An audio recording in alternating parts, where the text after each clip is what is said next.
मैं एक बार छींकने पर पैसे उगलता हूँ, यहाँ तक कि मेरी नाक में फंसे पैसे को मेरी दोस्त ने भी नहीं नकारा। तभी मैंने अचानक बुलाया, लेकिन मेरी दोस्त न तो थोड़ी भी घबराई और न ही खुश होकर मेरे सिर के नीचे के तकिए को उठाया। पहले उसमें से एक गुलदस्ता निकाला, फिर एक और गुलदस्ता डाल दिया। यह सब करने के बाद उसने तकिया वापस अपनी जगह रख दिया।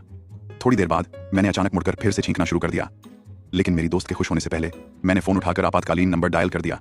मुझे नहीं पता था कि मेरी दोस्त ने जल्दी ही एक उपाय सोचा। उसने पीछे का दरवाजा खोला, एक कचरा उठाने वाले भिखारी को पाया और सीधे पैसे देकर उसे खरीद लिया। फिर मेरी दोस्त ने भिखारी को बाथरूम में ले जाकर पहले उसके चेहरे को तौलिए से साफ किया, फिर कंघी से उसके बाल और दाढ़ी को संवारने लगी, फिर एक सफेद वस्त्र निकाला और भिखारी को पहनने के लिए कहा। अंत में भिखारी को एक सिर ढकने वाला और कपड़ों पर एक क्रॉस बनाकर दिया। भिखारी तुरंत डॉक्टर की तरह दिखने लगा। मुझे इस बारे में कुछ नहीं पता था, इसलिए मैंने इस नकली डॉक्टर को अपनी जांच करने दिया। मेरी दोस्त ने इस मौके का फायदा उठाते हुए गोलियों में से दवा निकालकर उसमें फूलों की पत्तियां डाल दी। फिर उसने भिखारी को थपथपाया, उसे इशारा किया कि वह मुझे फूलों की पत्तियों वाली गोली खाने के लिए दे।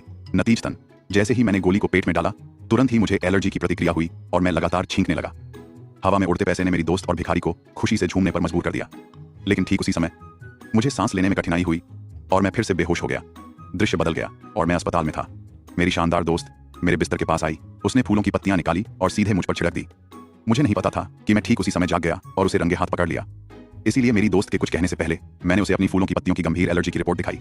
मेरी दोस्त ने यह देखकर तुरंत मुझसे माफी मांगी, लेकिन मैंने पहले ही पुलिस को बुला लिया था। मेरी दोस्त ने यह देखकर हड़बड़ाते हुए भागने का फैसला किया। इस समय मैंने राहत की सांस ली। शुक्र है कि मैंने पहले ही अपनी नाक बंद कर ली थी, वरना मुझे फिर से एलर्जी होती।